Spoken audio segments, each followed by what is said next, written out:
terms of, so we got a question about software. In terms of what software to use, I think any software that you're comfortable with is a good idea. I want to go to this idea of the comment I made earlier about throwing away your first ideas.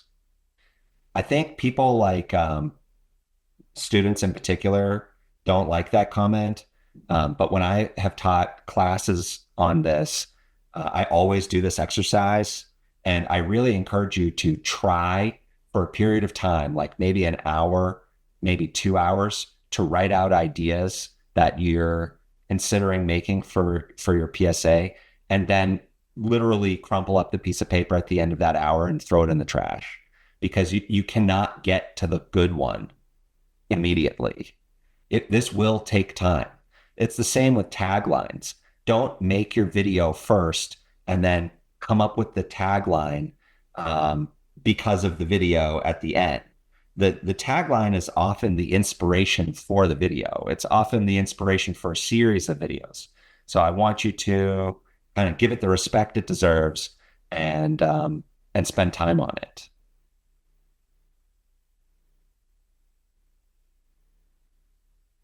If anyone has any questions, I'm happy to answer them.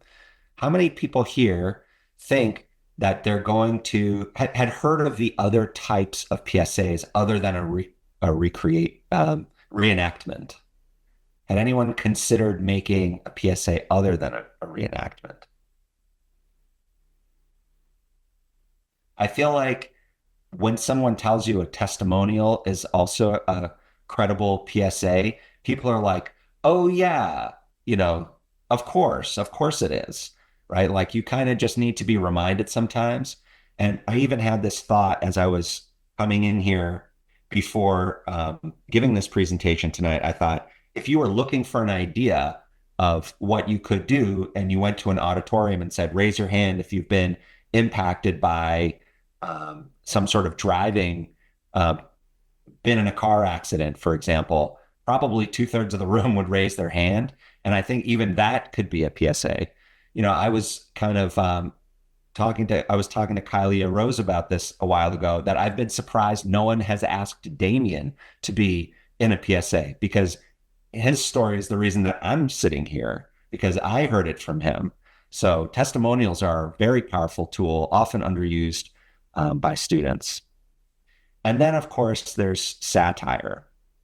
If you use satire, I'm not guaranteeing you will win, but I will love you, because that is the bravest, most challenging, and most rewarding category, in my opinion, to make, because you really have to think outside the box. Like if you make a reenactment, most of the time students are being very literal. It's like, I literally am at a party, I'm literally drinking something, I'm literally getting in the car and getting into a car accident. It's like, it's very literal. And that could be, you know, taking pills or texting and driving, or one of a number of different avenue storylines, but they're literal, right? It's hard work to think of an analogy that you could use to show the ridiculousness of the behavior. That one takes a lot of thinking, and you will be rewarded for that if you try it. I think I have a question here. For the perfect idea, should we ask someone who is a victim or experiencing something similar to see if they agree with the idea of the PSA? Absolutely. Yes, of course you should. And sometimes their opinions may surprise you. And their opinions will absolutely inform you. I mean, you should do research on your topic before you make the PSA, so that you know well what you're trying to say, because something simple and obvious like don't drink and drive will come out very differently if you hear someone's story and they like, this is a crazy story, but this is a true story. Okay. I have a friend whose fiance fell asleep while driving and hit a car on the highway. The car was broken down and it was in the third lane, and that person in that car died. And my friend's fiance went to jail for a year or two, and um, and she was not drunk. She just fell asleep, and the ramifications of that in her mind went so far beyond like the literal obvious thing that happened. Like she changed her name to try to get away from what happened. I mean, she completely changed her identity. She changed her look. She changed her friends. She changed everything about her life trying to escape this event. And I think that's a perspective that you could not get unless you spoke to someone who experienced that trauma. And you may also be sharing a more impactful message with your audience who's hearing something that they're not expecting too. So absolutely, testimonials, that's what you should be looking for.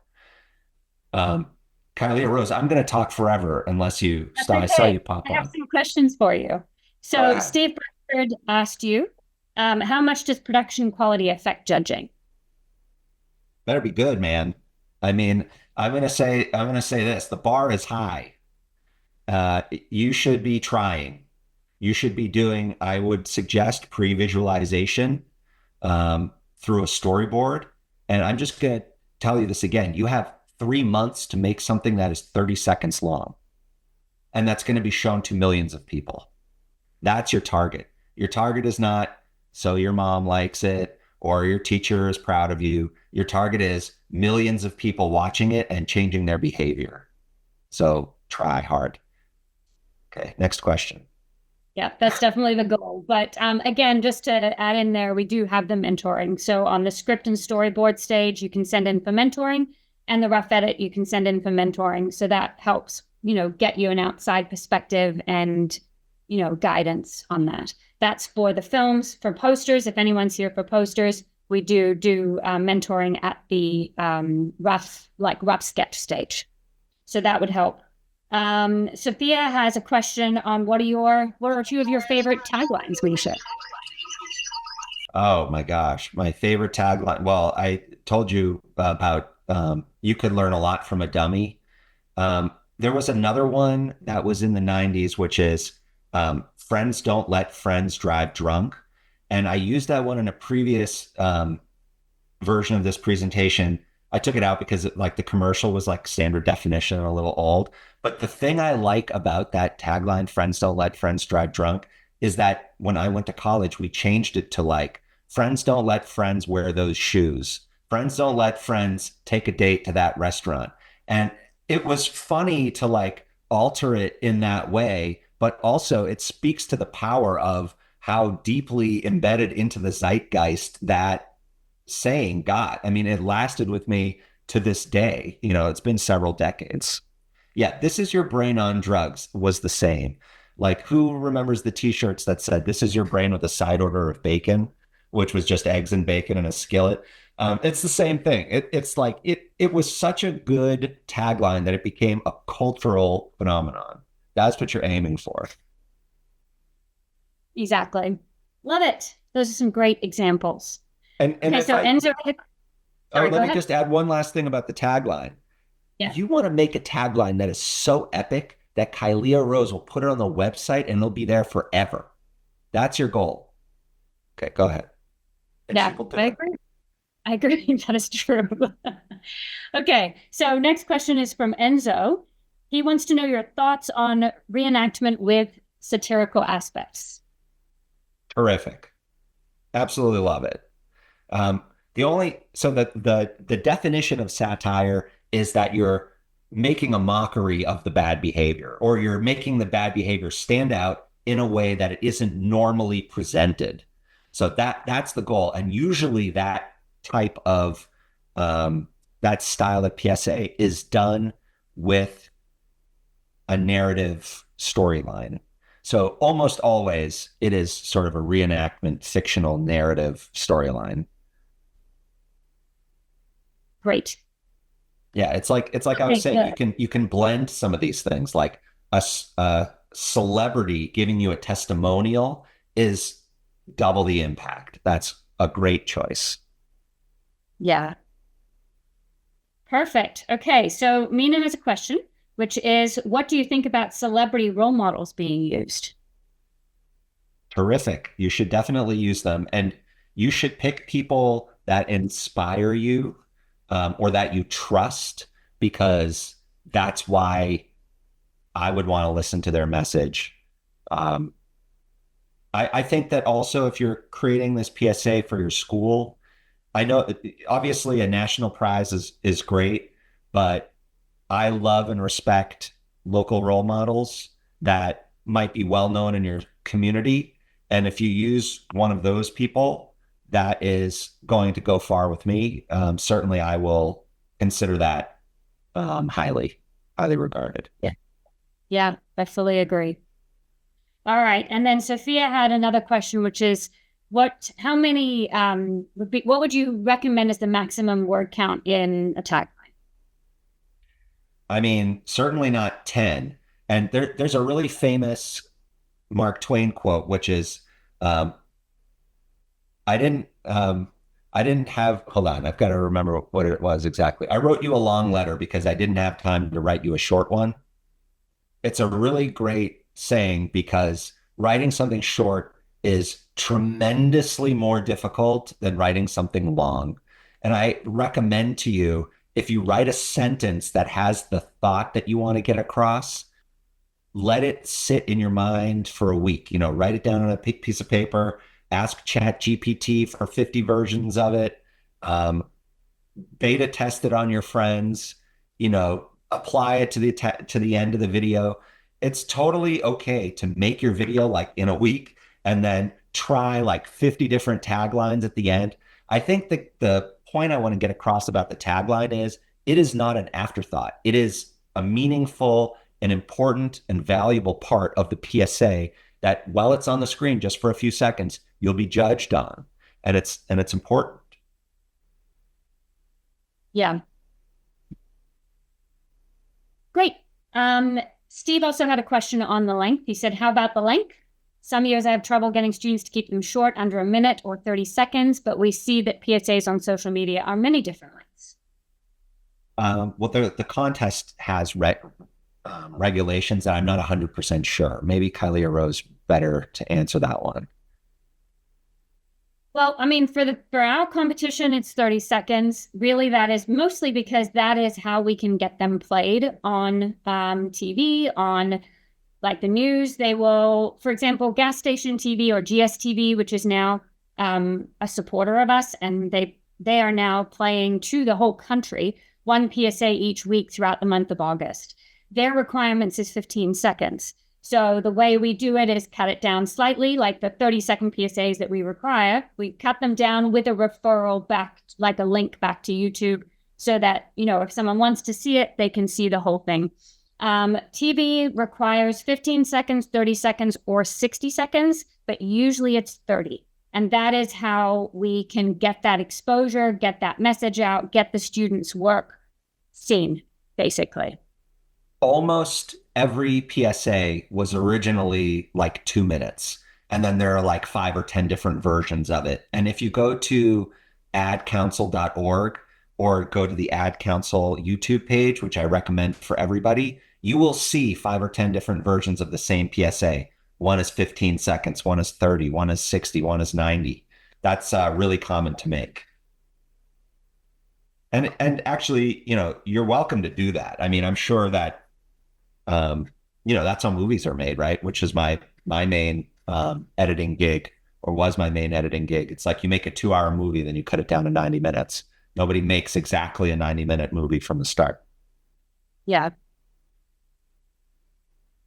Good. Are there any other questions? I think that's what I saw so far, but throw any other questions you might have in the chat. And if I missed anything, just put it in there again so that I catch it.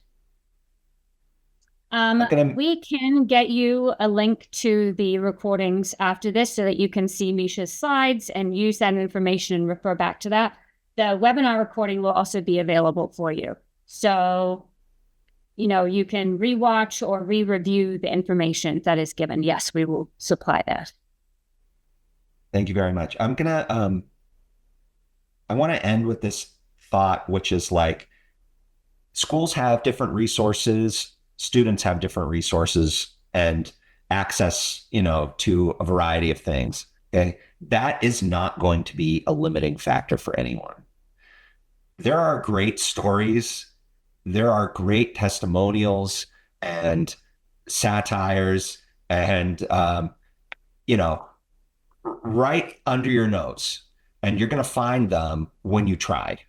And that's the real secret sauce to this is you got to try. And it's not going to be your first thought. It might be your 20th thought, but it is going to be much more rewarding and it'll be something you're proud of for decades if you dig deep and make something. And I'll tell you what, when I go to those red carpet events that Street Safe hosts, you're going to notice if that little extra effort you wanted to put in wasn't there, you're going to notice. And the students who are up there are proud of their work and they're proud of the cause and they've earned something special. And this is an opportunity for you to do that. Not just to win prizes, but because it matters. Yeah, absolutely. Great. Well, I don't see any other. Oh, hang on, one more. Could we hear a little information about the poster competition or as well tips on resources we can seek? Yeah, so the poster competition is a parallel to the film competition, and that is where you can submit. Basically, it has its own topics. It's very similar to the film competition where you choose a topic that you want to portray or show. That could be an actual road safety topic. It could be one to encourage people to get out and ride a bike, take a walk, take public transit. There's also a category in the poster competition about a really new type of transportation, a very green type of transportation called aerial rapid transit. And that is another way to help get cars off our roads and make park space accessible and make, anyway, it's on the website. You can take a look at it, but there's different topics. You choose the topic you want to do a poster of, and then you can draw that. And similarly, it has mentoring connected to it. It has its own cash prizes. So it's very similar to the film competition, but it is for art. You can draw it, you can paint it, you can graphic design it on your computer, whatever is a good expression for you. In terms of resources, they are on the website, but I can email them to you as well. We have like Misha said, there is the educator's guide. There are these webinars. We have many volunteer judges and mentors who are there to answer your questions and help. And that is on the website, which is www.streetsartsafe, which I will put in the chat. Anything else?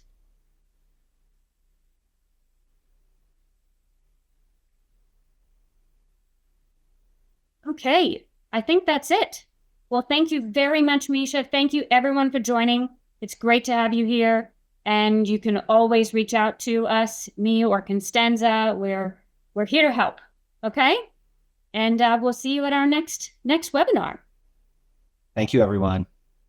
Hey, bye. Bye-bye.